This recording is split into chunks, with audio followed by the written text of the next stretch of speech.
IQ का yes compose your dream. Hello दोस्तों, quick ice YouTube channel पे आपका स्वागत है। आज के वीडियो में हम लोग जो है Indian polity NCERT class 12 chapter number 4 को देखेंगे, जिसमें भारत के विदेश संबंध को दिखाया गया है। भारत चीन और भारत पाकिस्तान के साथ क्या संबंध थे, इसके बारे में डिटेल में बताया गया है। गुट निरपेक्ष आंदोलन भारत ने क्यों अपनाया था, इसके बारे में डिटेल में बताया गया है। आप लोग चैनल को सब्सक्राइब कर लीजिएगा, बेल आइकन को प्रेस कर लीजिएगा, जिससे इस तरह क्लास आपको लगातार मिलती रहे। और ये टॉपिक मेंस के लिए और पीटी के लिए बहुत महत्वपूर्ण है, इसलिए वीडियो को पूरा देखिएगा।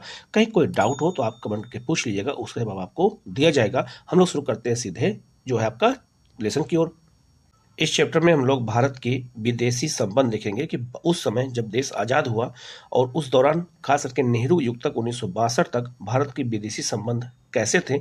चीन के साथ क्या संबंध था, पाकिस्तान के साथ क्या संबंध था, अन्य पड़ोसी राज्यों के साथ हमारे क्या संबंध थे, इनके बारे में यहाँ पर डिटेल में देखेंगे। और गुट निरपेक्ष आंदोलन क्या था, इसको भी हम यहाँ पे समझेंगे। ठीक है, शुरू करते हैं। अंतर्राष्ट्रीय जो आपका संदर्भ क्या है, तो लिखा हुआ है आपका, भारत बड़ी विकट और चुनौतीपूर्ण अंतर्राष्ट्रीय परिस्थितियों में आज़ाद हुआ था। क्योंकि जब भारत आज़ाद हुआ था तो अंतर्राष्ट्रीय स्तर पर शीत युद्ध चल रहा था, शुरुआत हो चुकी थी, और द्वितीय विश्व युद्ध समाप्त हुआ था। तो अंतर्राष्ट्रीय स्तर पर कई चुनौतियां थी उस दौरान भारत आज़ाद हुआ था। दुनिया महायुद्ध की तबाही से अभी बाहर निकली थी और उसके सामने पुनर्निर्माण का सवाल प्रमुख था, क्योंकि अभी युद्ध खत्म हुआ था और पुनर्निर्माण के कार्य शुरू हो गए थे। एक अंतर्राष्ट्रीय संस्था बनाने के प्रयास हो रहे थे, जिसे हम किसे कह सकते हैं, संयुक्त राष्ट्र संघ कह सकते हैं। और उपनिवेशवाद की समाप्ति के फलस्वरूप दुनिया के नक्शे पर नए देश जो है उभर रहे थे। जैसे भारत, अनेक जो देश आज़ाद हो रहे थे वो नक्शे पे अलग अलग बनते जा रहे थे। नए देशों के सामने लोकतंत्र कायम करने और अपनी जनता की भलाई करने की दोहरी चुनौती थी। जितने देश उस समय आज़ाद हुए थे उपनिवेश से, उन सब देशों के सामने पहला तो यह था कि सरकार का स्वरूप क्या होना चाहिए। अगर लोकतंत्र स्थापित कर रहे हैं तो कैसे किया जाए, एक चुनौती। और दूसरा, जनता की भलाई कैसे की जाए, क्योंकि जनता की जो मानसिकता है वो तो शोषणकारी मानसिकता थी, उनके ऊपर शोषण हुआ था, तो उसको कैसे वहाँ से निकाला जाए और उनकी भलाई कैसे की जाए, ये एक चुनौती जो है इन देशों के सामने खड़ी थी। इसके अलावा स्वतंत्रता के तुरंत बाद भारत ने जो विदेश नीति अपनाई, उसमें हम इन सारे सरोकारों की झलक पाते हैं। क्योंकि जब भारत ने स्वतंत्रता के बाद जो विदेश नीति अपनाई, उसमें इन सब चीज़ों को समाहित किया गया। वैश्विक स्तर के इन सरोकारों के अलावा भारत की कुछ अपनी चिंताएं भी थी। अंग्रेजी सरकार अपने पीछे अंतर्राष्ट्रीय विवादों की एक पूरी विरासत छोड़ गई थी। क्योंकि याद रखना, जो अंग्रेज थे उन्होंने बहुत सारे विवाद छोड़ के गए थे।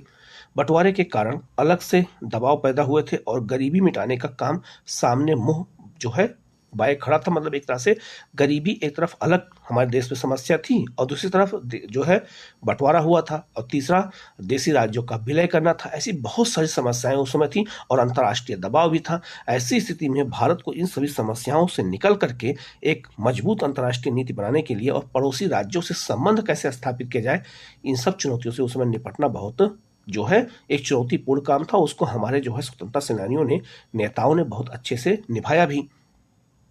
कुछ जमा जो है इन्हीं संदर्भों के बीच भारत ने एक स्वतंत्र राष्ट्र राज्य के रूप में अंतर्राष्ट्रीय मामलों में भागीदारी शुरू कर दी उस समय। ठीक है, आगे बढ़ते हैं।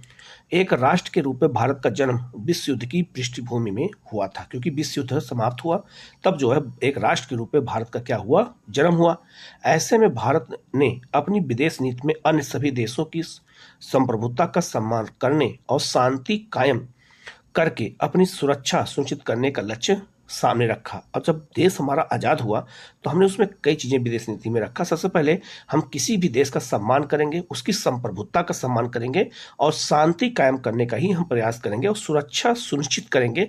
ये सारे विदेश नीति में शब्दों को बाखूबी शामिल किया गया और उस पर अमल करने का भी प्रयास किया गया। ठीक है, इस लक्ष्य की प्रतिध्वनि संविधान के नीति निर्देशक सिद्धांतों में सुनाई देती है। जिस तरह किसी व्यक्ति या परिवार के व्यवहारों को अंदरूनी और बाहरी कारक निर्देशित करते हैं, उसी तरह एक देश की विदेश नीति पर भी घरेलू और अंतर्राष्ट्रीय वातावरण का असर पड़ता है। ये बिल्कुल सही है कि किसी भी देश की विदेश नीति बनाई जाती है तो घरेलू और अंतर्राष्ट्रीय दोनों जो है दबाव पड़ता है, दोनों का असर हमारे विदेश नीति पर पड़ता है। विकासशील देशों के पास अंतर्राष्ट्रीय व्यवस्था के भीतर अपने सरोकारों को पूरा करने के लिए जरूरी संसाधनों का अभाव होता है। इसके चलते हुए बढ़े चढ़े देशों की अपेक्षा बड़े सीधे साधे लक्ष्यों को लेकर के अपनी विदेश नीति तय करते हैं। ऐसे देशों का जोर इस बात पर होता है कि उनके पड़ोस में अमन चैन कायम रहे। ये बिल्कुल सत्य है। आज भी अगर हमारे किसी भी पड़ोसी देश में, चाहे बांग्लादेश हो, नेपाल हो, भूटान हो, पाकिस्तान में, जब कहीं वहाँ कोई भी जो है बवाल होता है या कोई दंगा होता है या कोई वहाँ पे घटनाएं होती है, हिंसा होती है, तो उसका हमारे देश पर प्रभाव पड़ता है। हम भी उस पर चिंता प्रकट करते हैं और यही हमारा जो उद्देश्य होता है कि शांति वहाँ जल्द से जल्द स्थापित की जाए, चाहे आज वर्तमान में बांग्लादेश क्यों ना हो, और विकास होता रहे। तो हम पड़ोसी देशों में चाहते हैं कि अगर वहाँ अमन चैन बना रहेगा तो हम भी अमन चैन से रह सकते हैं। हमारे नागरिक क्योंकि वहाँ रहते हैं तो उनके भी के लिए कई समस्याएं खड़ी हो सकती हैं। ठीक है। इसके अतिरिक्त विकासशील देश आर्थिक और सुरक्षा की दृष्टि से ज्यादा ताकतवर देशों पर निर्भर होते हैं। इन निर्भरता का भी उनकी विदेश नीति पर जो है जब तक असर पड़ता है, जब ना कोई शक्तिशाली देश पर कोई गरीब देश निर्भर होता है तो उसकी विदेश नीति पर उस जो है शक्तिशाली देश का प्रभाव पड़ता है। ठीक है। दूसरे विश्व युद्ध के तुरंत बाद के दौर में अनेक विकासशील देशों ने ताकतवर देशों की मर्जी को ध्यान में रखकर अपनी विदेश नीति अपनाई, क्योंकि इन देशों ने उन्हें अनुदान अथवा कर्ज मिल रहा था। तो बहुत सारे देश जो निर्भर थे ताकतवर देशों पे, क्योंकि वहां से पैसा मिलता था, तो जैसा वो चाहते थे वैसा विदेशी उनको बनाना पड़ता था। इस वजह से दुनिया के विभिन्न देश दो खेमों में बट गए, एक तरफ सोवियत संघ के नेतृत्व में, एक तरफ अमेरिका के नेतृत्व में। एक खेमा संयुक्त राज्य अमेरिका और उसके समर्थक देशों के प्रभाव में रहा, तो दूसरा खेमा सोवियत संघ के प्रभाव में रहा, क्योंकि दोनों ताकतवर थे और दोनों गरीब देशों को पैसा देते थे। इसीलिए उनका कहना उन लोगों को मानना उनकी मजबूरी हो गया था। इस दौरान गुट निरपेक्ष आंदोलन का प्रयोग भी हुआ, क्योंकि याद रखना भारत एक ऐसा देश था, भारत के साथ ऐसे कई देश थे जो ना तो अमेरिका और ना सोवियत संघ के साथ जाना चाहते थे। इसीलिए उन्होंने एक निष्पक्ष एक जो है तरीका अपनाया, उसको नाम क्या दिया गया, गुट निरपेक्ष। हम किसी भी गुट में शामिल नहीं होंगे और हम निरपेक्ष रूप से रहेंगे, तो उसका नाम क्या रखा गया, गुट निरपेक्ष। तो भारत इसमें शामिल था, एक प्रयोग किया जिसमें जिसमें भारत ने जो है महत्वपूर्ण भूमिका निभाई। हालांकि शीत युद्ध के बाद अंतर्राष्ट्रीय संबंधों का संदर्भ पूरी तरह से बदल गया। बहरहाल अब जब भारत आजाद हुआ था और अपनी विदेश नीति तैयार कर रहा था, तब शीत युद्ध शुरू ही हुआ था और दुनिया बड़ी तेजी से दो खेमों में बट रही थी। तो जब हमारी विदेश नीति शुरू हुई थी तो हमारे पास सबसे बड़ा चुनौती क्या थी, तो हमारी विदेश नीति के सामने चुनौती थी शीत युद्ध अभी शुरू ही हुआ था, तो भारत किधर की ओर जाए, और भारत किधर किसी भी गुट में शामिल नहीं हो सकता था। कारण क्या था, क्योंकि अभी हम आजादी हुए थे, तो ना हम अमेरिका के साथ जा सकते थे ना सोवियत संघ के साथ जा सकते थे। इसीलिए भारत ने एक तीसरा रास्ता अपनाया, गुट निरपेक्ष का। तो हमारी विदेश नीति में गुट निरपेक्ष का बहुत बड़ा महत्व है। प्री में और मेंस में यहाँ से क्वेश्चन हमेशा पूछे जाते हैं, इंटरव्यू में क्वेश्चन पूछे जाते हैं। तो गुट निरपेक्षता हमने क्यों अपनाया, उस दौरान हम चाहते तो अमेरिका के साथ जा सकते थे, हम चाहते तो सोवियत संघ के साथ जा सकते थे, लेकिन हमने उन दोनों के साथ संबंध भी बनाए रखा और दोनों गुट में शामिल भी नहीं हुए, और हमने तीसरा जो रास्ता अपनाया। तो क्यों अपनाया, इन सबके परिप्रेक्ष्य में हमें यहाँ पे जानना बहुत जरूरी है। इसके बारे में जब तक हम समझेंगे नहीं तब तक हमारी पेन जो है मेंस के एग्जाम में चलेगी ही नहीं, तो उसमें हम लिख ही नहीं सकते हैं। इसीलिए ऐसे कॉन्सेप्ट को समझना बहुत जरूरी है। ठीक है, हम लोग आगे बढ़ते हैं। अब यहाँ एक क्वेश्चन पूछा गया है, क्या 1950 से 1960 के दशक की विश्व राजनीति में भारत इन दोनों में से किसी खेमे में शामिल था। ठीक है, क्या भारत अपनी विदेश नीति को शांतिपूर्ण ढंग से लागू करने और अंतर्राष्ट्रीय झगड़ों से बचने में सफल रहा, तो बिल्कुल रहा। हमने किसी भी गुट को हम किसी भी गुट में शामिल नहीं हुए और हमने एक शांतिपूर्ण विदेश नीति को बनाने में हम सफल भी रहे और अंतर्राष्ट्रीय झगड़ों को निपटाने में भी हमने जो है महत्वपूर्ण भूमिका निभाई। उसमें एक सबसे महत्वपूर्ण है गुट निरपेक्षता की नीति। तो गुट निरपेक्षता आंदोलन क्या है, गुट निरपेक्षता की नीति हमने क्यों अपनाया है, इसके बारे में हमें देखना, क्योंकि यहाँ से सीधे सीधे क्वेश्चन प्री में और मेंस में पूछे जाते हैं, इसलिए इसको हमें जानना और समझना बेहद जरूरी है। लिखा है, भारतीय राष्ट्रीय आंदोलन अपने आप में कोई स्वतंत्र घटना नहीं थी। ठीक है, क्योंकि भारतीय राष्ट्रीय जो आंदोलन हुआ था वो एक लंबी प्रक्रिया के द्वारा हुआ, तुरंत अचानक होने वाली कोई प्रक्रिया थी नहीं। पूरी दुनिया में उपनिवेशवाद और साम्राज्यवाद के विरुद्ध संघर्ष चल रहे थे और भारतीय राष्ट्रीय आंदोलन भी इसी विश्वव्यापी संघर्ष का हिस्सा था, क्योंकि जो हमारे यहाँ राष्ट्रीय आंदोलन चलाए गए थे वो भी हमें उपनिवेशवाद साम्राज्यवाद से मुक्ति के लिए ही चलाए गए थे।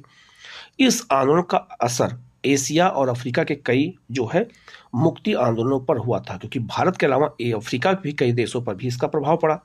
आजादी मिलने से पहले भी भारत के राष्ट्रवादी नेता दुनिया के अन्य उपनिवेशों में मुक्ति संग्राम चला रहे नेताओं के संपर्क में थे, जैसे गदर पार्टी कहाँ चल रही थी? अमेरिका में उसकी स्थापना हुई थी। बहुत सारे भारतीय कनाडा में थे, बहुत सारे भारतीय जो है क्या कहते हैं फ्रांस में थे, बहुत सारे भारतीय जर्मनी में थे और बहुत सारे भारतीय अन्य मिस्र में भी थे। तो वहाँ पे संपर्क को लगातार कर रहे थे, तो इसीलिए राष्ट्रीय आंदोलन में उन सबका भी बहुत बड़ा योगदान था। ठीक है, तो इस चीज़ों को हमें यहाँ पर समझना होगा। इसके अलावा कुछ और उदाहरण के साथ दिया गया है, जैसे आगे लिखा है, ये सभी नेता आखिर उपनिवेशवाद और साम्राज्यवाद के विरुद्ध एक साझी लड़ाई लड़ रहे थे। नेताजी सुभाष चंद्र बोस ने दूसरे विश्व युद्ध के दौरान इंडियन नेशनल आर्मी का गठन किया था। ठीक है, इससे साफ साफ जाहिर होता है कि स्वतंत्रता आंदोलन के दौरान भारत के संबंध विदेशों में रह रहे भारतीयों से बन चुके थे। तो जो लोग अलग अलग देशों में थे वो भी जो है भारत की आज़ादी के लिए कहीं ना कोई प्रयास कर रहे थे। किसी राष्ट्र की विदेश नीति से उसके अंदरूनी और बाहरी सरोकारों की झलक मिलती है। भारत का स्वतंत्रता आंदोलन जिन उदात्त विचारों से प्रेरित था, उसका असर भारत की विदेश नीति पर भी पड़ा, क्योंकि हम शांति चाहते थे, हम जो है आज़ादी चाहते थे। तो हम शांति और पूरी दुनिया में संप्रभुता चाहते थे, पूरी दुनिया में हम जो है अपनी संप्रभुता को बनाए रखना चाहते थे। तो हमारे राष्ट्रीय आंदोलन का भी एक लक्ष्य था। और जब हमारे देश हमारा आज़ाद हुआ तो विदेश नीति का भी हमारा एक ही लक्ष्य था, दुनिया में शांति कायम करना। बहरहाल भारत को जिस वक्त आज़ादी हासिल हुई उस समय शीत युद्ध का दौर भी शुरू हो चुका था। शीत युद्ध के दौर में दुनिया के देश दो खेमों में बंट रहे थे। एक खेमे का अगुवा संयुक्त राज्य अमेरिका था, दूसरे का सोवियत संघ था। दोनों खेमों के बीच में विश्व स्तर पर आर्थिक, राजनीतिक और सैन्य टकराव जारी था। तो आर्थिक रूप से लड़ रहे थे, राजनीतिक रूप से विरोध हो रहा था और सैन्य रूप से हो रहा था। और इसी समय नाटो जैसे और वर्साया संधि जैसे जो है गुटों का जो है सैन्य गुटों का जो है निर्माण भी हुआ था। इस दौर में संयुक्त राष्ट्र संघ भी अस्तित्व में आया था, क्योंकि संयुक्त राष्ट्र संघ की स्थापना ही हुई थी एक अभिभावक के रूप में पूरी दुनिया में कि शांति को कायम रखने के लिए। परमाणु हथियारों का निर्माण भी शुरू हो चुका था। चीन में कम्युनिस्ट शासन की स्थापना हुई। अन्य उपनिवेशीकरण की प्रक्रिया भी इसी दौर में प्रारंभ हो गई और धीरे धीरे सारे उपनिवेश खाली होने लगे, आजाद होने लगे। भारत के नेताओं को अपने राष्ट्रीय हित इसी संदर्भ के दायरे में साधने थे। एक तरफ कई समस्याएं थी, देश के अंदर भी समस्या थी और देश के बाहर भी कई समस्याएं थी। उन समस्याओं को देखते हुए हमारे देश के उस समय के राष्ट्रीय नेताओं ने राष्ट्रीय हित को सबसे ऊपर रखा और इन्हीं जो है समस्याओं को देखते हुए अपनी विदेश नीति की रूपरेखा जो है तय करना शुरू किया कि हमारी विदेश नीति कैसी होनी चाहिए। ठीक है, तो इन समस्याओं को जब तक हम नहीं समझेंगे हमारी विदेश नीति के बारे में हम लिख भी नहीं पाएंगे और हम किसी को बता भी नहीं सकते हैं और हम इसके बारे में बोल सकते हैं। अब आते हैं जो है जवाहरलाल नेहरू की क्या भूमिका थी हमारी विदेश नीति को बनाने में, हमारी विदेश नीति को मजबूत करने में। भारत के पहले प्रधानमंत्री जवाहरलाल नेहरू ने राष्ट्रीय एजेंडा तय करने में निर्णायक भूमिका निभाई। वे प्रधानमंत्री के साथ साथ विदेश मंत्री भी थे, क्योंकि विदेश मंत्रालय इन्हीं के पास था। प्रधानमंत्री और विदेश मंत्री के रूप में 1946 से 1964 तक उन्होंने भारत की विदेश नीति की रचना और क्रियान्वयन पर गहरा प्रभाव डाला। ठीक है, क्योंकि प्रधानमंत्री होने के साथ साथ विदेशी जो विदेश मंत्रालय था वो भी इन्हीं के पास था। तो इन्हीं की जिम्मेदारी थी कि एक ऐसी विदेश नीति तैयार करना जिससे भारत शांति के साथ आगे बढ़ सके। नेहरू की विदेश नीति के तीन बड़े उद्देश्य थे। अब क्वेश्चन यही एग्जाम में आता है कि नेहरू की विदेश नीति के क्या उद्देश्य थे। तो तीन बड़े उद्देश्य क्या थे। पहला क्या था, कठिन संघर्ष से प्राप्त संप्रभुता को बचाए रखना। जिस संप्रभुता के लिए हमने लंबा संघर्ष किया, देश आजाद हुआ, उस संप्रभुता के साथ हम समझौता नहीं कर सकते हैं। तो हम विदेश नीति बनाते समय हम इस बात का जरूर ध्यान रखेंगे कि हमारी संप्रभुता के साथ कोई भी नुकसान ना होने पाए, चोट ना आने पाए। तो ये नेहरू की सबसे बड़ी जो है विदेश नीति का सबसे बड़ा उद्देश्य था। दूसरा क्या था, क्षेत्रीय अखंडता को बनाए रखना। जो हमारी क्षेत्रीय अखंडता है उसको भी बनाए रखना सबसे बड़ा एक चुनौती था। और तेज रफ्तार से आर्थिक विकास करना। ये तीन बहुत महत्वपूर्ण, याद रखिएगा, ये तीन विदेश नीति के सबसे बड़े स्तंभ माने जाते हैं। नेहरू को याद रखना, नेहरू की विदेश नीति के। तो इसलिए ये बहुत इंपॉर्टेंट, इसको समझना है कि जो है संप्रभुता को बनाए रखना है, क्षेत्रीय अखंडता को बनाए रखना है और आर्थिक विकास भी हमें साथ साथ करना है, क्योंकि हमारा आर्थिक विकास बहुत कम था। तो हमें आर्थिक विकास भी करना है और हमें शांति भी चाहिए और हमारी जो है संप्रभुता भी मजबूत बनी रहे। इसी को ध्यान में रखते हुए नेहरू ने क्या किया, तो नेहरू इन उद्देश्यों को गुट निरपेक्षता की नीति अपना करके हासिल करना चाहते थे। उन दिनों देश में कुछ पार्टियां और समूह ऐसे भी थे जिनका मानना था कि भारत को अमेरिकी खेमे के साथ ज़्यादा नज़दीकी बढ़ानी चाहिए। भारत के कुछ लोग चाहते थे कि अमेरिका के साथ संबंध बनाओ, क्योंकि इस खेमे की प्रतिष्ठा लोकतंत्र के हिमायती के रूप में थी, क्योंकि लोकतंत्र अमेरिका में था। इस धारा पर सोचने वालों में डॉक्टर भीमराव अंबेडकर भी शामिल थे। तो अंबेडकर भी चाहते थे कि जो है अमेरिका के साथ हमारा संबंध ज़्यादा मजबूत होना चाहिए। साम्यवाद की कुछ जो है विरोधी राजनीतिक पार्टियां भी चाहती थीं कि भारत अपनी विदेश नीति अमेरिका के पक्ष में बनाए, क्योंकि जो साम्यवाद का विरोध करते थे वो भी चाहते थे कि हम अमेरिका के साथ ही रहें। ऐसे दलों में भारतीय जनसंघ और स्वतंत्र पार्टी प्रमुख थे, लेकिन विदेश नीति को तैयार करने के मामले में नेहरू को खासी बढ़त हासिल थी। अब इतने विरोध होने के बावजूद इतने लोग अलग अलग व्यू रख रहे थे, लेकिन नेहरू ने जो है विदेश नीति को किस तरह तैयार करा, उन्होंने कैसे उसको आगे बढ़ाया, उसके बारे में आज बात करते हैं। लिखा है दो खेमों से दूरी। तो भारत ने अमेरिका और सोवियत संघ दोनों से दूरी बना के रखी, उसी को कहते हैं यहाँ पे दो खेमों से दूरी। कैसे हुई? आजाद भारत की विदेश नीति में शांतिपूर्ण विश्व का सपना था, और इसके लिए भारत ने गुट निरपेक्षता की नीति का पालन किया, क्योंकि गुट निरपेक्षता का अगर नीति हम नहीं अपनाते तो उस समय हम जो अपनी संप्रभुता को बना ही नहीं रह सकते थे, क्योंकि हमारी विदेश नीति पर या तो अमेरिका का प्रभाव पड़ता या सोवियत संघ का प्रभाव पड़ता, और हमें ऐसी विदेश नीति नहीं चाहिए थी जो हमारी संप्रभुता के साथ खिलवाड़ कर सके। भारत ने इसके लिए शीत युद्ध से उपजे तनाव को कम करने की कोशिश की और संयुक्त राष्ट्र संघ के शांति अभियानों में अपनी सेना भेजी। तो संयुक्त राष्ट्र संघ की जो शांति सेना थी उसमें भारत ने अपनी सेना भी भेजी और कहा कि हमें भी शांति ही चाहिए, शांति के अलावा हमें और कुछ नहीं चाहिए। आप पूछ सकते हैं कि शीत युद्ध के दौरान भारत किसी खेमे में क्यों शामिल नहीं हुआ। यह क्वेश्चन पूछा गया है, और यह क्वेश्चन मेंस में सीधा यही क्वेश्चन मेंस में भी पूछा जाता है।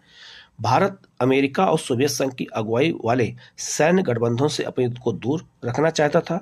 शीत युद्ध के समय अमेरिका ने उत्तर अटलांटिक संधि संगठन, जिसे हम नाटो कहते हैं, और सोवियत संघ ने इसके जवाब में वार्सा पैक्ट नामक जो संधि संगठन बनाया था। तो दोनों एक दूसरे के खिलाफ बनाए थे, ठीक है। लेकिन भारत अपनी सेना कहाँ भेजा था? संयुक्त राष्ट्र संघ में, शांति के लिए। भारत ने गुट निरपेक्षता की नीति को आदर्श माना और संतुलन साधने की यह कठिन कोशिश थी, और कभी कभी संतुलन बहुत कुछ नहीं भी सध पाता था। 1956 में जब ब्रिटेन ने स्वेज नहर के मामले को लेकर मिस्र पर आक्रमण किया तो भारत ने इस नौ औपनिवेशिक हमले के विरुद्ध जो है विश्वव्यापी विरोध की अगुवाई भी किया। मिस्र का हमने समर्थन किया और ब्रिटेन का हमने विरोध किया कि स्वेज नहर के मामले में आपका इसमें कोई दायित्व नहीं बनता है, ठीक है। इसके अलावा इसी साल सोवियत संघ ने हंगरी पर आक्रमण किया, लेकिन भारत ने सोवियत संघ के इस कदम की सार्वजनिक निंदा नहीं की। ऐसी स्थिति के बावजूद कमोबेश भारत ने अंतर्राष्ट्रीय मामलों पर स्वतंत्र रवैया अपनाया। उसे दोनों खेमों के देशों ने सहायता और अनुदान दिया। इस अगर हम गुट निरपेक्षता नहीं अपनाए होते तो ना हमें उस दौरान अमेरिका का सहयोग मिलता और न सोवियत संघ का सहयोग मिलता, इसलिए हमने गुट निरपेक्षता की नीति को अपनाया। यह हमारे क्वेश्चन का एक अच्छा जवाब है इसमें। भारत अभी बाकी विकासशील देशों को गुट निरपेक्षता की नीति के बारे में आश्वस्त करने में लगा था, और पाकिस्तान अमेरिकी नेतृत्व वाले सैन्य जो है गठबंधन में शामिल हो गया। इस वजह से 1950 के दशक में भारत अमेरिकी संबंधों में खटास पैदा हुई। किसके कारण? पाकिस्तान के कारण। अमेरिका सोवियत संघ से भारत की बढ़ती हुई दोस्ती को लेकर भी नाराज था, क्योंकि हम अधिकतर दोस्ती हमारी किससे थी? ज़्यादा सोवियत संघ से थी, क्योंकि हमने मौलिक कर्तव्य को भी यहीं से अपनाया है, ठीक है। हमने पंचवर्षीय योजनाओं को भी यहीं से अपनाया है, तो कहीं ना कहीं हमारी नज़दीकियाँ सोवियत संघ से ज़्यादा थी। इसको लेकर के भी हमारा संबंध अमेरिका से अच्छा नहीं रहा, और दूसरा पाकिस्तान के कारण नहीं रहा। आपने पिछले अध्याय में पढ़ा है कि भारत ने नियोजित विकास की रणनीति अपनाई थी, और इस नीति में जोर आयात को कम करने पर था। इसमें संसाधन आधार तैयार करने पर जोर दिया गया था।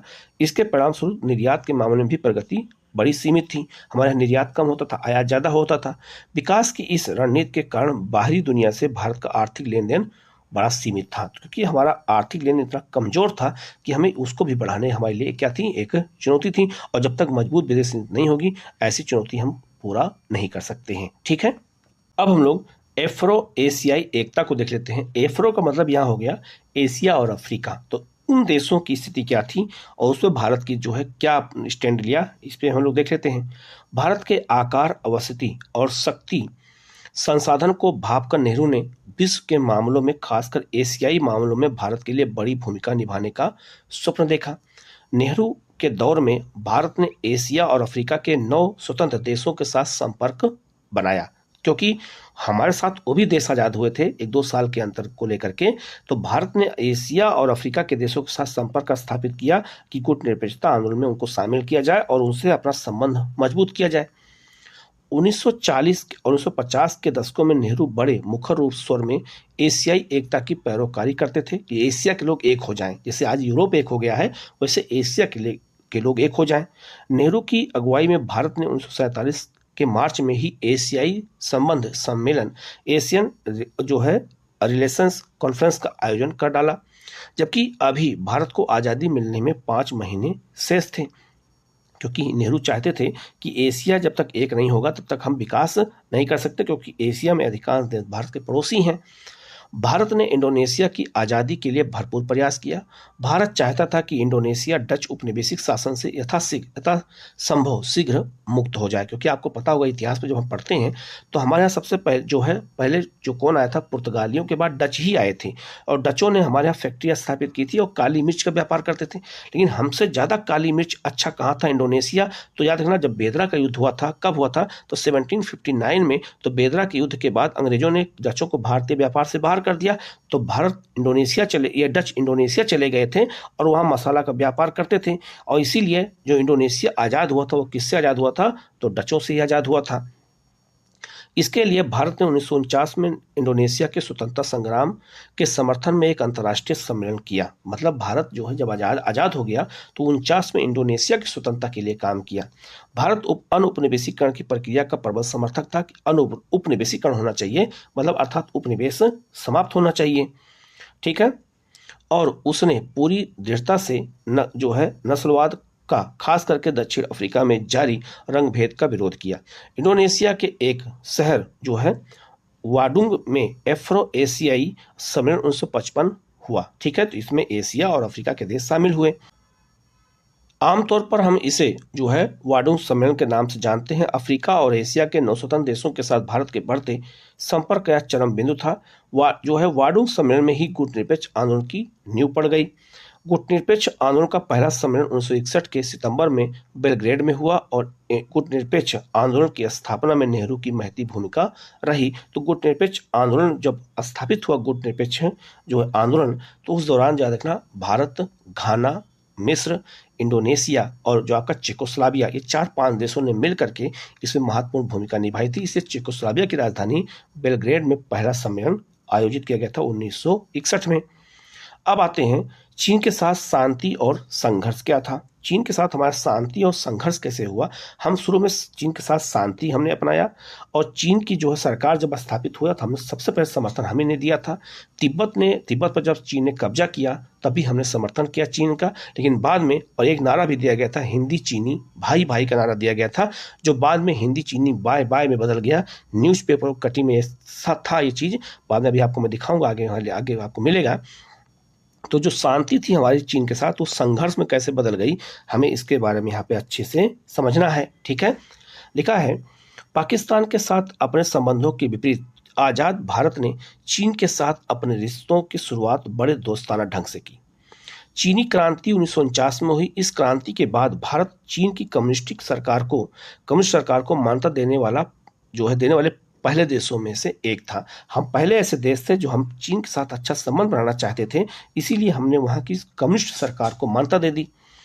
पश्चिमी प्रभुत्व के चंगुल से निकलने वाले इस देश को लेकर नेहरू उनके हृदय में गहरे भाव थे और उन्होंने अंतर्राष्ट्रीय फलक पर इस सरकार की मदद की। किसकी? चीन की। नेहरू के कुछ सहयोगियों मसलन सरदार जो है वल्लभ भाई पटेल को आशंका थे कि आगामी दिनों में चीन भारत पर चढ़ाई कर सकता है, लेकिन नेहरू सोच रहे थे कि भारत पर चीन के आक्रमण की संभावना दूर दूर तक नहीं है, और यही उनको बहुत बड़ा दुख हुआ, क्योंकि चीन पर नेहरू जी को बहुत विश्वास था, लेकिन चीन ने जो विश्वासघात किया ये नेहरू के ऊपर बहुत प्रभाव पड़ा था।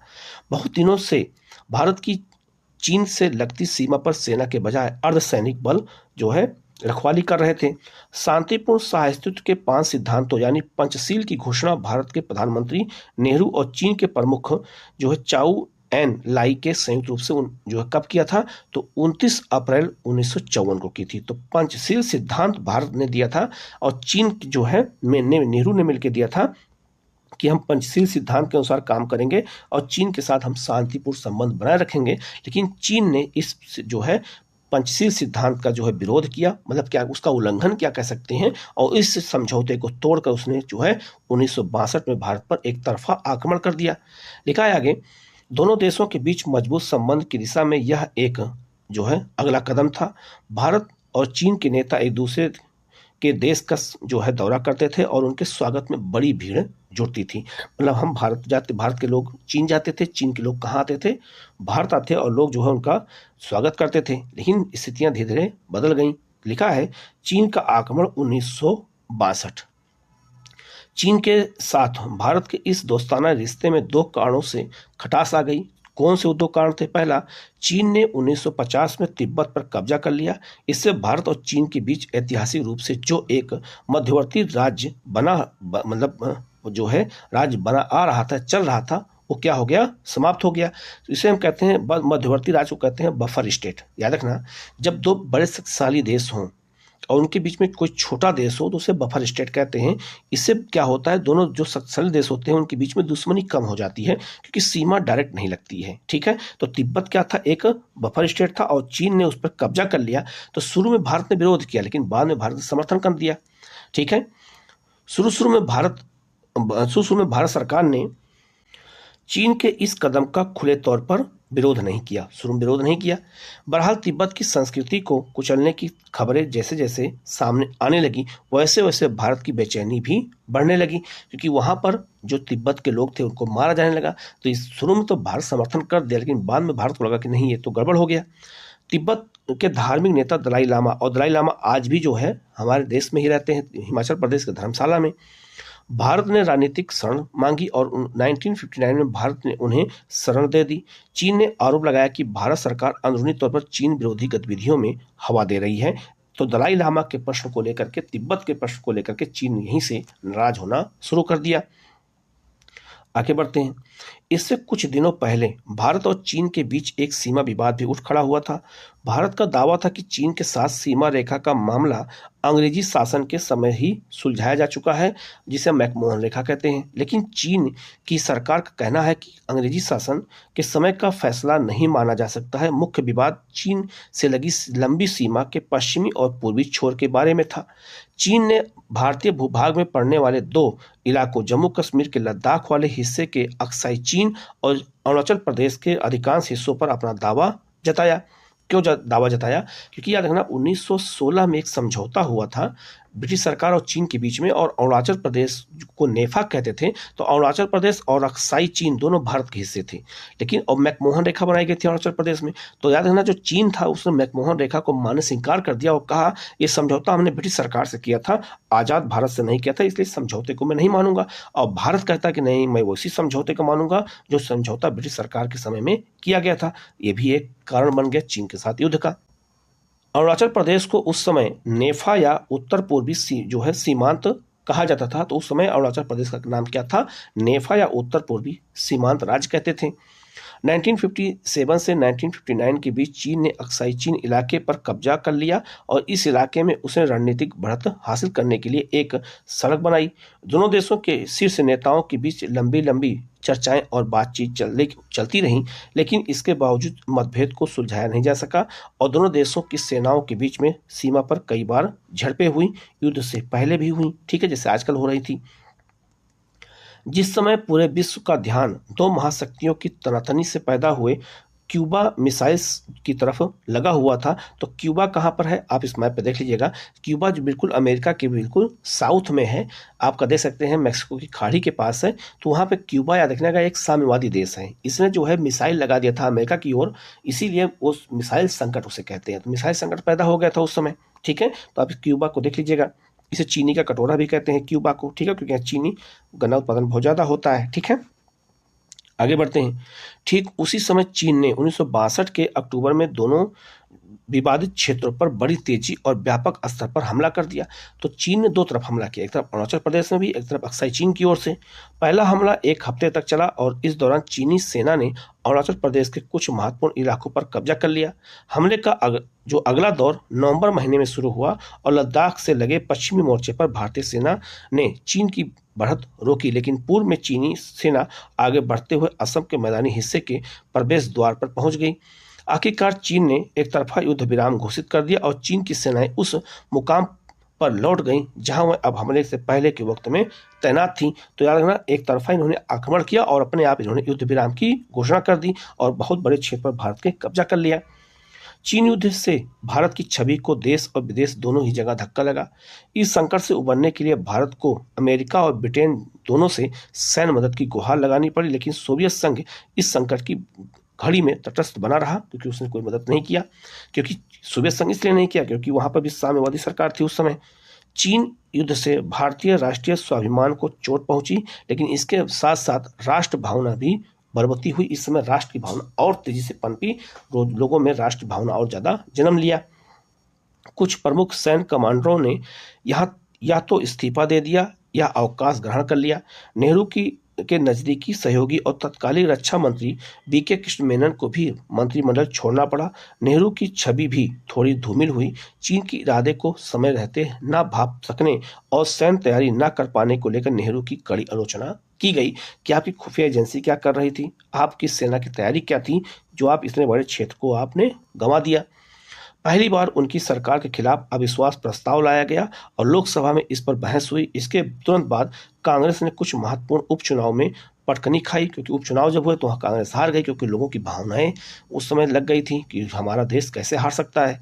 देश का राजनीतिक जो है मानस बदलने लगा था यहीं पर, और नेहरू की यहाँ कड़ी आलोचना की गई कि आप इतने बड़े क्षेत्र को आप हार गए और आपकी तैयारी कैसे थी, आपकी विदेश नीति फेल कैसे हो गई कि आप जो है 56 में जो है पंचशील सिद्धांत देते हैं, हिंदी चीनी भाई भाई का नारा देते हैं, और आपकी जो है नीति फेल कैसे हुई। उनका काफी विरोध हुआ। ठीक है, हम लोग आगे बढ़ते हैं। अब हम लोग थोड़ा तिब्बत के बारे में जान लेते हैं। तिब्बत के बारे में क्या है? यह मध्य एशिया का मशहूर जो है पठार है। तो तिब्बत क्या है? एक पठार है।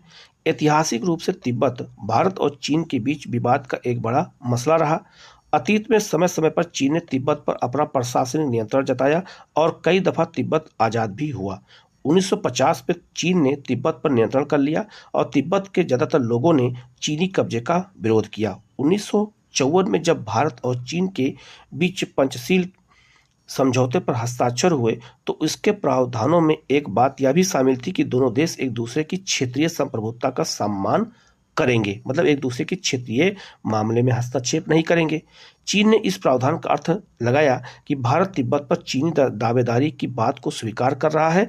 मतलब इसी एक पॉइंट को चीन क्या समझ गया कि जो है भारत क्षेत्रीय संप्रभुता का सम्मान कर रहा है, तिब्बत में जो भी हम काम करेंगे भारत उसका विरोध नहीं करेगा।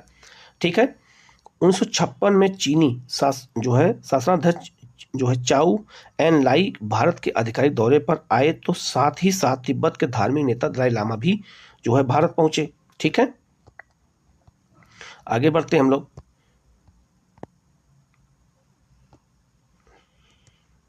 उन्होंने तिब्बत की जो है बिगड़ती स्थिति की जानकारी नेहरू को दी। चीन आश्वासन दे चुका था कि जो है तिब्बत को चीन के अन्य इलाकों से कहीं ज्यादा स्वायत्तता दी जाएगी, यह भारत को उसने आश्वासन दे दिया था।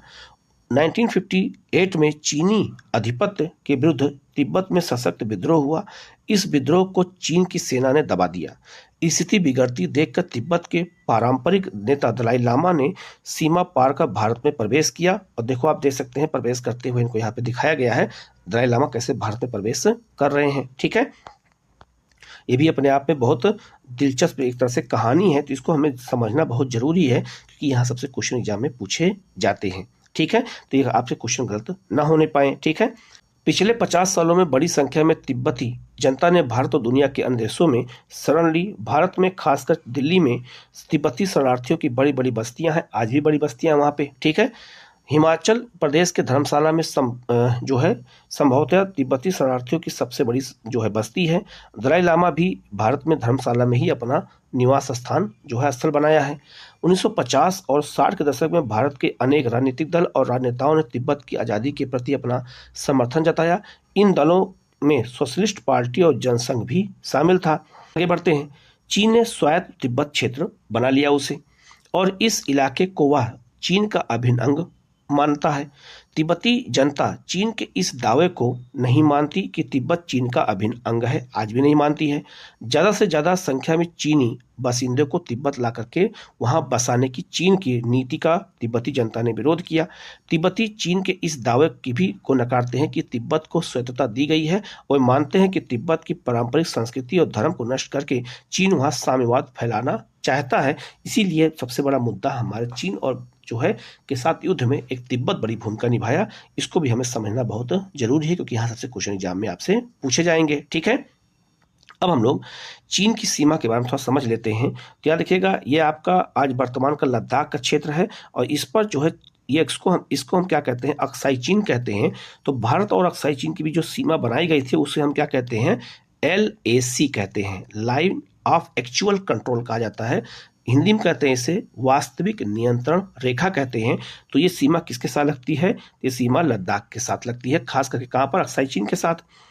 और दूसरा आपका है मैकमोहन रेखा। तो मैकमोहन रेखा ये है, ठीक है, लेकिन ये रेखा ब्रिटिश सरकार के समय बनाई गई थी, जो चीन नहीं मानता और कहता है कि ये पूरा क्षेत्र हमारा है। लेकिन आज वर्तमान में भारत का इस पर अधिकार है, लेकिन फिर भी उस युद्ध के दौरान कुछ क्षेत्रों पर जो है उसने कब्जा कर रखा है, जो हमें जानना होगा। ठीक है, इसके अलावा चीन और भारत के साथ जो भारत के राज्यों की सीमा कौन कौन सी लगती है, ये भी जानना जरूरी है। ठीक है, जैसे आपका लद्दाख हो गया। लद्दाख क्योंकि अक्साई चीन पे हम अपने मैप पे दिखाते हैं, अगर नहीं दिखाएंगे तो दावा कैसे करेंगे आगे चल के। ठीक है, लद्दाख के अलावा हिमाचल प्रदेश, उत्तराखंड, सिक्किम और अरुणाचल प्रदेश की सीमा चीन से लगती है। तो ये हमें यहाँ समझना होगा। यहाँ जो है तवांग घाटी को लेकर विवाद है।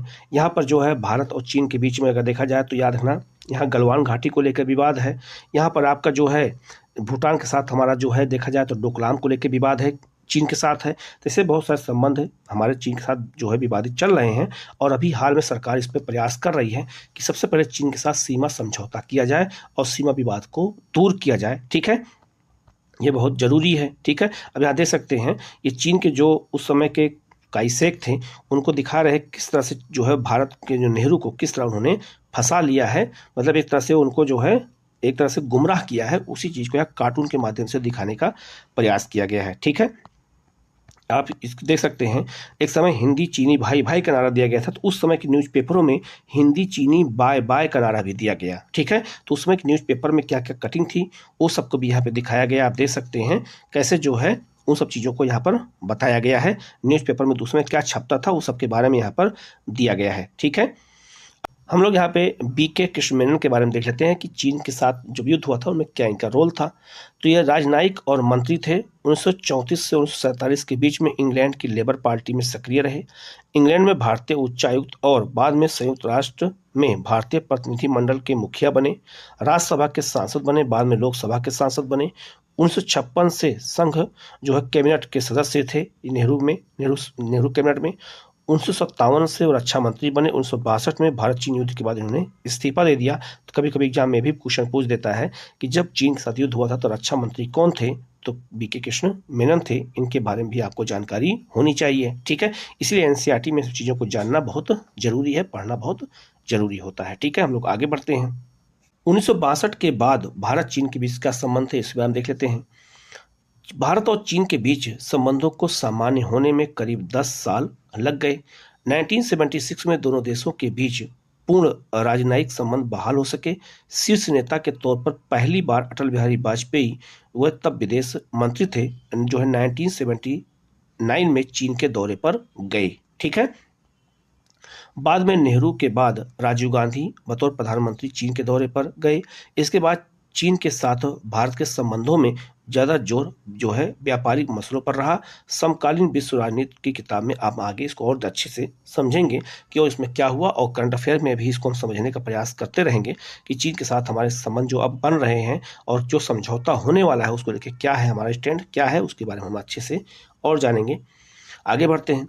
अब आगे बढ़ते हैं और भारत चीन संघर्ष का भारत की जो है राजनीति पे क्या प्रभाव पड़ा देखते हैं, विपक्ष पे क्या प्रभाव पड़ा। तो भारत चीन संघर्ष का असर विरोधी मतलब विपक्षी दलों पर भी पड़ा हुआ।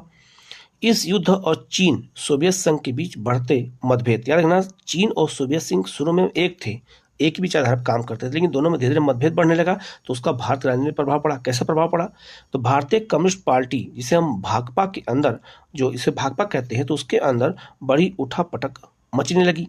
सोवियत संघ का पक्षधर खेमा भाकपा में ही रहा और उसने कांग्रेस के साथ नजदीकी बढ़ाई, ठीक है। लेकिन जो इसके साथ दूसरा खेमा था कुछ समय के लिए चीन का पक्षधर रहा और यह खेमा कांग्रेस के साथ किसी भी तरह का की नजदीकी के खिलाफ था। भारतीय कम्युनिस्ट पार्टी 1964 में टूट गई और इस पार्टी के भीतर जो खेमा चीन का पक्षधर था उसने मार्क्सवादी भारतीय कम्युनिस्ट पार्टी अर्थात CPIM भाकपा बन गई। सो कहते हैं भारतीय कम्युनिस्ट पार्टी मार्क्सवादी और एक है भारतीय कम्युनिस्ट पार्टी जो है जो सपोर्ट करती है किसको, तो वो कहती है सोवियत संघ को। चीन युद्ध के क्रम में भाकपा के कई नेताओं को चीन का पक्ष लेने के आरोप में गिरफ्तार भी किया गया था। तो जब चीन के साथ युद्ध चल रहा था तो कई नेता जो है आपका भाकपा के वो समर्थन किसका कर रहे थे, चीन का, क्योंकि चीन से समर्थन लेते थे। चीन के साथ हुए युद्ध ने भारत के नेताओं को पूर्वोत्तर की हवा जो है डावाडोल स्थिति के प्रति सचेत किया। यह इलाका अत्यंत पिछड़ी दशा में था और अलग थलग पड़ गया था। राष्ट्रीय एकता और अखंडता के लिहाज से भी यह इलाका चुनौतीपूर्ण था। चीन युद्ध के तुरंत बाद इस इलाके को नई जो है तरजीब में ढालने की कोशिश शुरू की गई। नागालैंड को प्रांत का दर्जा दिया गया। वहां के लोगों को खुश करने के लिए मणिपुर और त्रिपुरा हालांकि केंद्र शासित प्रदेश थे लेकिन उन्हें अपनी विधानसभा के निर्वाचन का अधिकार दे दिया गया था। तो कुछ हमें वहां के राज्यों को वरीयता देनी पड़ी, वहां काम करना पड़ा कि जिससे यहाँ के लोग खुश रहें और ये लोग सपोर्ट चीन का ना करने पाए। ठीक है, हम लोग आगे बढ़ते हैं। अब हम लोग चीन के बाद पाकिस्तान के साथ युद्ध और शांति की जो हमारे यहाँ प्रक्रिया शुरू हुई उसको देख लेते हैं कि हमारा पाकिस्तान के साथ संबंध कैसे बिगड़ता चला गया और क्या स्थिति बनी रही, कैसे कैसे आगे बढ़े, हम लोग इसके बारे में देख लेते हैं। ठीक है, लिखा है जम्मू कश्मीर मसले को लेकर पाकिस्तान के साथ बंटवारे के तुरंत बाद ही संघर्ष छिड़ गया। आप इस विवाद के बारे में 7वें अध्याय में विस्तार से हम आगे पढ़ेंगे भी। 1947 में ही जम्मू कश्मीर में भारत और पाकिस्तान की सेनाओं के बीच एक छाया युद्ध छिड़ गया था। ठीक है, बहरहाल ये संघर्ष जो है पूर्ण व्यापी युद्ध का रूप न ले सका। यह मसला सिर्फ संयुक्त राष्ट्र संघ के लिए हवाले कर दिया गया और संयुक्त राज्य अमेरिका और चीन के साथ भारत के संबंधों के लिहाज से पाकिस्तान एक महत्वपूर्ण घटक बना रहा, क्योंकि पाकिस्तान को लेकर के अमेरिका और चीन हमेशा उसको वरीयता देते रहे। कश्मीर के सवाल पर हुए संघर्ष के बावजूद भारत पाकिस्तान की सरकारों के बीच सहयोग संबंध कायम हुए। दोनों देशों ने मिलजुल करके प्रयास किया कि बंटवारे के समय जो महिलाएं जो अपहरण हुई थी उन्हें अपने अपने परिवार के साथ वापस लौटाया जा सके। विश्व युद्ध की मध्यस्थता से नदी जल में हिस्सेदारी को लेकर के विवाद जो चल रहा था वह एक लंबा विवाद सुलझा लिया गया और नेहरू और जनरल आयूब खान ने सिंधु नदी जल संधि कब किया था, 1960 में हस्ताक्षर किया। तो सिंधु जल समझौता 1960 में इन दोनों लोगों ने मिलकर किया। तो विवाद होने के बावजूद भी कुछ सहयोग के काम किए गए। भारत पाक संबंधों में नरमी गर्मी के बावजूद इस संधि पर ठीक ठाक अमल होता रहा और ये संधि आज भी चल रही है।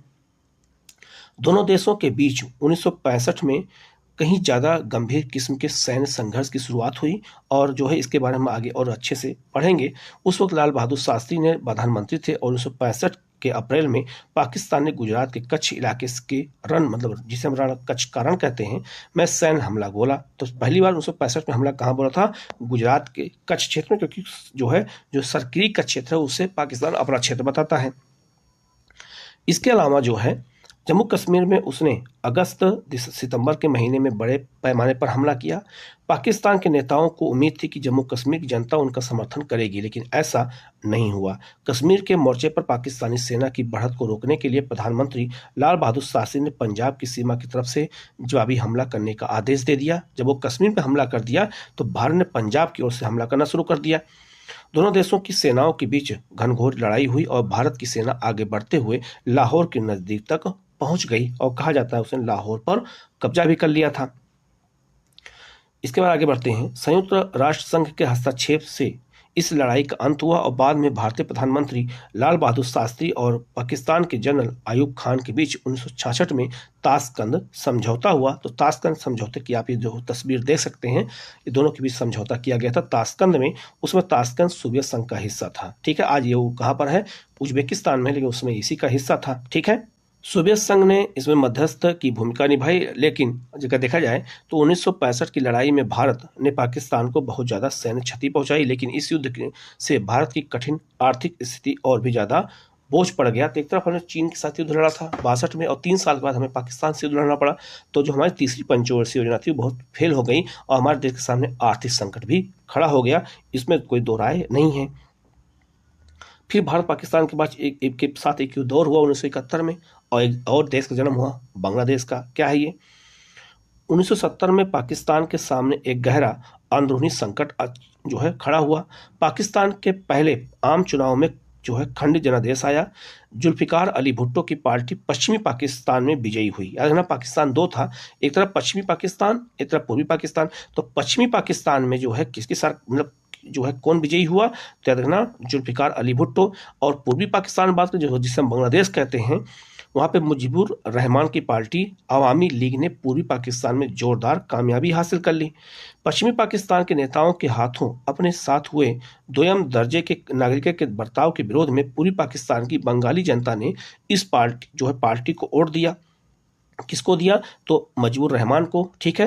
पाकिस्तान के शासक इस जनादेश को स्वीकार नहीं कर पा रहे थे, क्योंकि उनको ये लग रहा था कि पूर्वी पाकिस्तान को हम कोई वरीयता नहीं देंगे, हम जो काम करेंगे पश्चिमी पाकिस्तान में करेंगे, ठीक है। अवामी लीग एक परिसंघ बनाने की मांग कर रही थी, लेकिन वह इस मांग को भी स्वीकार करने के लिए तैयार नहीं थे, क्योंकि ये पार्टी जो आपका मुजीबुर रहमान की पार्टी वो चुनाव ज़्यादा अच्छी जीत गई थी, और आपका जो पश्चिमी पाकिस्तान है वो पूर्वी पाकिस्तान को जो है महत्व देने को तैयार नहीं था, ठीक है। इसका लाभ जो है किसको मिला, तो भारत को मिला। इसी जगह पाकिस्तानी सेना ने 1971 में शेख मुजीबुर को गिरफ्तार कर लिया और पूर्वी पाकिस्तान के लोगों पर जुल्म ढाने लगे। कौन से, पश्चिमी पाकिस्तान के सेना ने। जवाब में पूर्वी पाकिस्तान की जनता ने अपने इलाके यानी मौजूदा बांग्लादेश को पाकिस्तान से मुक्त कराने के लिए संघर्ष छेड़ दिया, जिसे मुक्ति आंदोलन कहते हैं। 1971 में पूरे साल भारत को जो 80 लाख शरणार्थियों का बोझ वहन करना पड़ा, लोग भारत में आकर के रहने लगे। ये शरणार्थी पूर्वी पाकिस्तान से भागकर भारत के नज़दीकी इलाकों में शरण लिए हुए थे। भारत ने बांग्लादेश के मुक्ति संग्राम को नैतिक समर्थन और भौतिक सहायता की, और पाकिस्तान के आरोप लगाया कि भारत उसे तोड़ने की साजिश कर रहा है। तो याद रखना हमने जो है पूर्वी पाकिस्तान को सपोर्ट किया, ठीक है। और क्योंकि हमारे यहाँ बहुत ज़्यादा शरणार्थी आ रहे थे, तो हमने जो है मदद करना सोचा, क्योंकि ये हमारे लिए भी समस्या खड़ी हो रही थी। पाकिस्तान को अमेरिका और चीन ने मदद की। 1960 के दशक में अमेरिका और चीन के बीच संबंधों को सामान्य करने की कोशिश चल रही थी, और इससे एशिया में सत्ता समीकरण नया रूप ले रहा था। अमेरिकी राष्ट्रपति रिचर्ड निक्सन के सलाहकार हेनरी जो है आपका क्या कहते हैं किसिंजर ने 1971 में की जुलाई में पाकिस्तान होते हुए गुपचुप चीन का दौरा किया। अमेरिका पाकिस्तान चीन की धुरी बनती देख भारत ने इसके जवाब में सोवियत संघ के साथ 1971 में शांति और मित्रता की एक 20 वर्षीय संधि पर जो है दस्तखत कर दिया। संधि से भारत को इस बात का आश्वासन मिला कि हमला होने की सूरत में सोवियत संघ भारत की मदद करेगा। तो उस समय जो है सोवियत संघ ने हमारा क्या किया, साथ दिया। महीनों जो है राजनयिक तनाव और सैन्य तैनाती के बाद 1971 के दिसंबर में भारत और पाकिस्तान के बीच एक पूर्णव्यापी युद्ध जो है छिड़ गया। पाकिस्तान के लड़ाकू विमानों ने पंजाब और राजस्थान पर हमले किए, जबकि उसकी सेना ने जम्मू कश्मीर में अपना मोर्चा खोला। जवाब में भारत ने अपनी वायुसेना, नौसेना और थल सेना के बूते पश्चिमी और पूर्वी मोर्चे से कार्रवाई की। स्थानीय लोगों के समर्थन और स्वागत के बीच भारतीय सेना पूर्वी पाकिस्तान में तेजी से आगे बढ़ी, और 10 दिनों के अंदर भारतीय सेना ने ढाका को 3 तरफ से घेर लिया और अपने 90,000 सैनिकों के साथ पाकिस्तानी सेना को आत्मसमर्पण करना पड़ गया। तो 90,000 जो सैनिक आत्मसमर्पण किए उसका चित्र आप दे सकते हैं, फोटो दे सकते हैं। दस्तखत करते हुए दिखाया गया है कैसे सिग्नेचर कर रहे हैं और समर्पण का सिग्नेचर कर रहे हैं। 90,000 सैनिक जो है भारतीय सेना के सामने क्या कर दिया, समर्पण कर दिया, ठीक है। आगे बढ़ते हैं। बांग्लादेश के रूप में एक स्वतंत्र राष्ट्र के उदय के साथ भारतीय सेना ने अपनी तरफ से एक तरफा युद्ध विराम घोषित कर दिया। बाद में 3 जुलाई 1972 को इंदिरा गांधी और जुल्फिकार अली भुट्टो के बीच शिमला समझौता पर दस्तखत हुए और इससे अमन की बहाली हुई, शांति की बहाली हुई दोनों देशों के बीच में। तो 1971 के युद्ध के बाद ही बांग्लादेश का जन्म हुआ। ये भी एक बहुत दिलचस्प कहानी है हमारे साथ, अब भारत, पाकिस्तान और बांग्लादेश के साथ में। ठीक है, हम लोग आगे बढ़ते हैं। हम लोग कारगिल संघर्ष के बारे में भी यहाँ पर जान लेते हैं कि कारगिल संघर्ष क्या था, कारगिल युद्ध क्या था। तो 1999 के शुरुआती महीनों में भारतीय सेना की जो है नियंत्रण सीमा रेखा के कई ठिकानों जैसे द्रास, जो है मस्को, काक्सर और जो है क्या कहते हैं आपका बतालिक पर अपने को जो है मुजाहिदीन बनाने वालों को ने कब्जा कर लिया। ठीक है, पाकिस्तानी सेना की इसमें मिलीभगत भावकर भारतीय सेना ने इस कब्जे के खिलाफ हरकत में आई। इससे दोनों देशों के बीच संघर्ष छिड़ गया। इसे कारगिल की लड़ाई के नाम से जाना जाता है। 1999 के मई जून में यह लड़ाई जारी रही और 26 जुलाई 1999 तक भारत अपने अधिकतर ठिकानों पर पुनः अधिकार कर चुका था। कारगिल की लड़ाई ने पूरे विश्व का ध्यान खींचा था क्योंकि इससे ठीक एक साल पहले दोनों देशों के बीच परमाणु हथियार बनाने की क्षमता का प्रदर्शन भी हो चुका था, क्योंकि दोनों देश परमाणु संपन्न थे। ऐसी स्थिति में जो है ये बहुत बड़ा सवाल खड़ा हुआ कि अगर कहीं परमाणु बम का यूज कर देंगे तो पूरी दुनिया के सामने एक बहुत बड़ा संकट पैदा हो गया था उस समय। ठीक है, बहरहाल यह लड़ाई सिर्फ कारगिल के इलाके तक ही सीमित रही। पाकिस्तान में इस लड़ाई को लेकर के बहुत विवाद मचा। कहा गया है कि सेना के प्रमुख ने प्रधानमंत्री को इस मामले में अंधेरे में रखा था, क्योंकि सेना के प्रमुख ने पाकिस्तान के प्रधानमंत्री को चीज़ों को बताया ही नहीं कि क्या हकीकत है। इस लड़ाई के तुरंत बाद पाकिस्तान की हुकूमत पर जनरल परवेज मुशर्रफ की अगुवाई में पाकिस्तानी सेना ने जो है नियंत्रण कर लिया था। तो उसमें सेना प्रमुख कौन था? परवेज मुशर्रफ थे, जिन्होंने इन सब की चीज़ों के बारे में छुपा के रखा। ठीक है, आगे बढ़ते हैं हम लोग। युद्ध में इस निर्णायक जीत से देश में उत्साह की लहर दौड़ गई। अधिकांश भारतीयों ने इसे गौरव की घड़ी के रूप में देखा और माना कि भारत का सैन्य पराक्रम प्रबल हुआ है। आप अगले अध्याय में पढ़ेंगे कि इंदिरा गांधी इस वक्त भारत प्रधानमंत्री थी। 1971 के लोकसभा चुनाव में उन्हें विजय मिली थी और 1971 की जंग के बाद इंदिरा गांधी की लोकप्रियता को 4 चांद लग गए थे, क्योंकि उन्होंने बहुत बड़ा रोल निभाया था। इस युद्ध के बाद अधिकतर राज्यों में विधानसभा के चुनाव हुए और अनेक राज्यों में कांग्रेस पार्टी बड़े बहुमत से चुनाव जीती। ठीक है, आगे बढ़ते हैं। भारत ने अपने सीमित संसाधनों के साथ नियोजित विकास की शुरुआत की। पड़ोसी देशों के साथ संघर्ष के कारण पंचवर्षीय योजना पटरी से उतर गई थी, मैंने जो बताया। 1962 के बाद भारत को अपने सीमित संसाधन आमतौर से रक्षा क्षेत्र में लगाने पड़े। भारत को अपने सैन्य ढांचे का आधुनिकीकरण करना पड़ा, क्योंकि हमें आगे से ये भविष्य में ये शंका होने लगी कि दोबारा अगर कभी हमला ये लोग करते हैं तो हम क्या करेंगे, तो हम अपनी सैन्य शक्ति को क्या करने लगे, मजबूत करने लगे। 1962 में रक्षा उत्पाद विभाग और 1965 में रक्षा आपूर्ति विभाग की स्थापना हुई। तीसरी पंचवर्षीय योजना 61 से 66 पर असर पड़ा और इसके बाद लगातार 3 जो है 1 वर्षीय योजना पर अमल हुआ। तो याद रखना, हमारे यहाँ 76 से लेकर के 79 तक योजना अवकाश का समय घोषित किया गया था। चौथी पंचवर्षीय योजना 1969 में शुरू हुई। हो सकी युद्ध के बाद भारत का रक्षा व्यय बहुत ज़्यादा बढ़ गया और आज भी जो है बजट में सबसे अधिक पैसा किस पे खर्च होता है, रक्षा बजट पे ही खर्च हुआ है। इस बार बजट में भी यही हुआ है। ठीक है, हर बार यही होता है, क्योंकि हमें अपनी सैन्य शक्ति को मजबूत करने की बहुत ज़रूरत है। ठीक है, और परमाणु नीति से भी क्वेश्चन हमेशा पूछे जाते हैं। लिखा है, इस दौर की एक खास बात यह थी कि भारत का परमाणु विस्फोट। भारत ने 1974 के मई में परमाणु परीक्षण किया। तेज गति से आधुनिक भारत के निर्माण के लिए नेहरू ने हमेशा विज्ञान और प्रौद्योगिकी पर अपना विश्वास जताया था। नेहरू की औद्योगिकरण की नीति का एक महत्वपूर्ण घटक परमाणु कार्यक्रम था। इसकी शुरुआत 1940 के दशक के अंतिम सालों में होमी जहांगीर भाभा के निर्देशन में हो चुकी थी।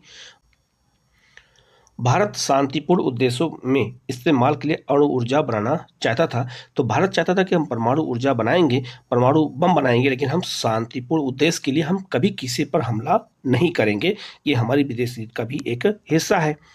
नेहरू परमाणु हथियारों के खिलाफ थे। उन्होंने महाशक्तियों पर व्यापक परमाणु निशस्त्रीकरण के लिए जोर दिया था कि वो परमाणु का उपयोग न करें। बहरहाल परमाणु आयुधों में बढ़ोतरी होती रही। साम्यवादी शासन वाले चीन ने 1964 के अक्टूबर में परमाणु परीक्षण किया और अणुशक्ति संपन्न बिरादरी यानी संयुक्त राज्य अमेरिका, सोवियत संघ, ब्रिटेन, फ्रांस और चीन ने, जो संयुक्त राष्ट्र संघ की सुरक्षा परिषद के अस्थायी सदस्य भी थे, दुनिया के अन्य देशों पर 1968 के परमाणु अप्रसार संधि को थोपना पड़ा। इन लोगों ने क्या किया, पहले परमाणु बना लिया, परमाणु बम। इसके बाद क्या किया, इन्होंने एक 1968 में परमाणु अप्रसार संधि को जो है बना लिया और कहा अन्य देश अब परमाणु परीक्षण नहीं कर सकते हैं, परमाणु बम नहीं बना सकते हैं। ये 5 देशों ने पहले बना लिया, बाकी अन्य देशों को रोकने का प्रयास किया। भारत हमेशा से इस संधि को भेदभावपूर्ण मानता आया है। भारत ने इस पर दस्तखत करने से इनकार कर दिया था। भारत ने जब अपना पहला परमाणु परीक्षण किया तो इसे जो है उसने शांतिपूर्ण परीक्षण करार दिया। भारत का कहना था कि वह अणु शक्ति को सिर्फ शांतिपूर्ण उद्देश्यों में इस्तेमाल करने की नीति के जो है प्रति दृढ़ संकल्प है और हमारा उद्देश्य किसी भी देश को डराना नहीं है। ये हमारी परमाणु नीति का एक भाग था। जिस वक्त परमाणु परीक्षण किया गया था वह दौर घरेलू राजनीति के लिहाज से बड़ा कठिन था। 1973 में अरब इजराइल युद्ध हुआ था। इसके बाद पूरे विश्व में तेल के लिए हाहाकार मचा हुआ था। अरब राष्ट्रों ने तेल के दामों में भारी वृद्धि कर दी थी। भारत इस वजह से आर्थिक समस्याओं से घिर गया। भारत में मुद्रास्फीति बहुत ज्यादा बढ़ गई थी, जैसा कि आप जो है हम पहले भी पढ़ चुके हैं। ठीक है, इस दौरान देश में कई जो है आंदोलन चल रहे थे और आगे हम पढ़ेंगे भी इसके बारे में, मुद्रास्फीति के बारे में और डिटेल में। और इसी तरह से देशव्यापी रेल हड़ताल भी जो है हो रही थी, पूरे देश में रेल की हड़ताल चल रही थी। इतनी कठिन समस्याओं को देखते हुए भी जो है हमने इसको अपनाया था। हालांकि राजनीतिक दलों ने के बीच विदेश नीति के बारे में जो है छोटे मोटे मतभेद जरूर थे, लेकिन भारतीय राजनीति में विभिन्न दलों के बीच राष्ट्रीय अखंडता, अंतर्राष्ट्रीय सीमा रेखा की सुरक्षा और राष्ट्रीय हित के मसलों पर जो है व्यापक सहमति हुई। इस कारण हम देखते हैं कि 1962 से 71 के बीच जब भारत ने 3 युद्धों का सामना किया और इसके बाद के समय में जब समय समय पर कई जो है पार्टियों ने सरकार बनाई, विदेश नीति की भूमिका पार्टी की राजनीति में बड़ी सीमित रही। ठीक है, ये भी हमारे लिए बहुत जानना जरूरी है। आगे बढ़ते हैं। भारत का परमाणु कार्यक्रम क्या हुआ, शुरू हुआ। भारत ने परमाणु अप्रसार के लक्ष्य को ध्यान में रखकर की गई संधियों का विरोध किया, क्योंकि वैसे ये संधियां उन्हीं देशों पर लागू होनी थी जो परमाणु शक्ति नहीं थी, क्योंकि उनके ऊपर लागू किया गया था कि आप परमाणु ना बना सकें, जबकि इन लोगों ने बना लिया था। तो भारत ने इस संधि का विरोध किया। इन संधियों के द्वारा परमाणु हथियारों से लैस देशों की जमात के परमाणु शक्ति पर एकाधिकार की वैधता जो है कर दी रही, मतलब कि वैधता दी जा रही थी। इसी कारण 1995 में जब परमाणु अप्रसार संधि को अनियतिकाल के लिए बढ़ा दिया गया तो भारत ने इसका विरोध किया और इसने व्यापक परमाणु परीक्षण पर प्रतिबंध जो है संधि पर हस्ताक्षर करने से भी भारत ने क्या कर दिया, इनकार कर दिया कि हम इस संधि पर हस्ताक्षर नहीं करेंगे, क्योंकि हमें भी परमाणु बम की आवश्यकता है। ठीक है, लेकिन हमें किसी के ऊपर उपयोग नहीं करना है, हमें बस केवल शक्ति संतुलन बनाए रखना है। भारत ने 1998 के मई में परमाणु परीक्षण किए और यह जताया कि उसके पास सैन्य उद्देश्यों के लिए अणुशक्ति को इस्तेमाल लाने की क्षमता है।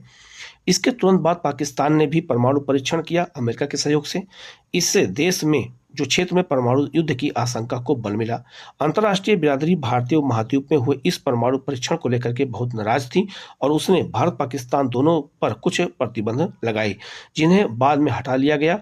भारत की परमाणु नीति में सैद्धांतिक तौर पर यह बात स्वीकार की गई थी कि भारत अपनी रक्षा के लिए परमाणु हथियार रखेगा, लेकिन इन हथियारों का प्रयोग जो है पहले नहीं करेगा। ये हमने साफ साफ अपने विदेश नीति में कहा भी था। हमें परमाणु नीति में कहा गया था हम विदेश जो है परमाणु हथियार का उपयोग पहली बार नहीं करेंगे।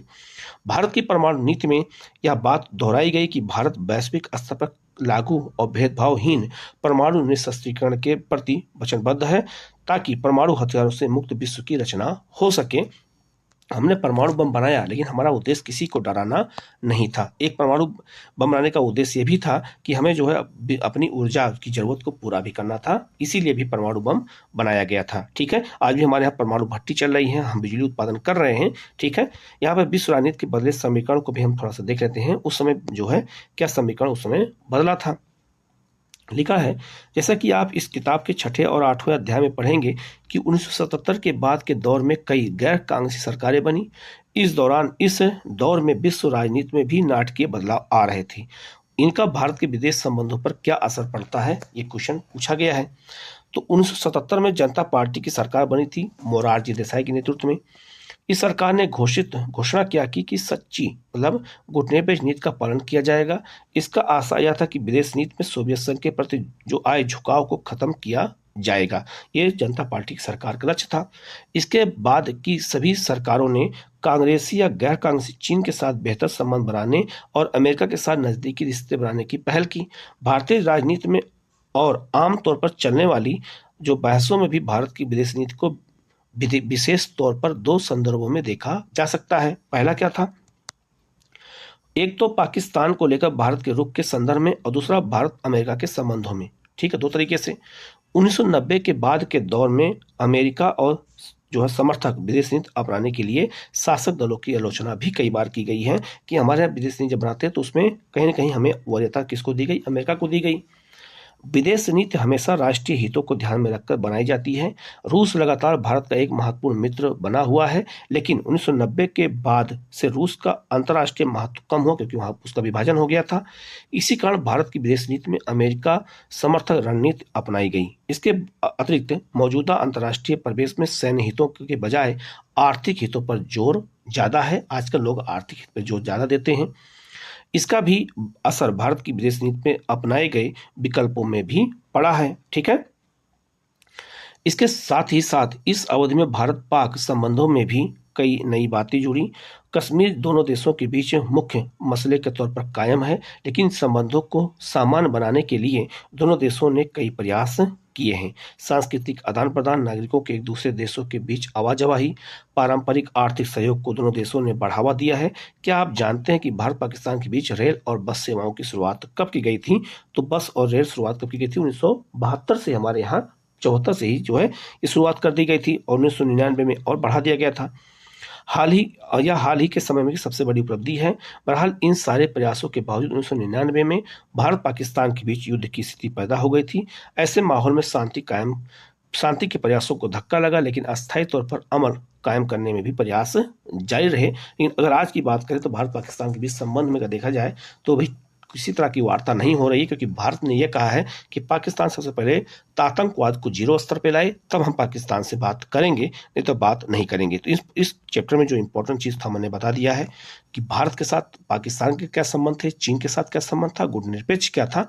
तो आप लोग वीडियो को पूरा देख लीजिएगा, कहीं कोई डाउट हो तो आप पूछ लीजिएगा। Okay, thank you.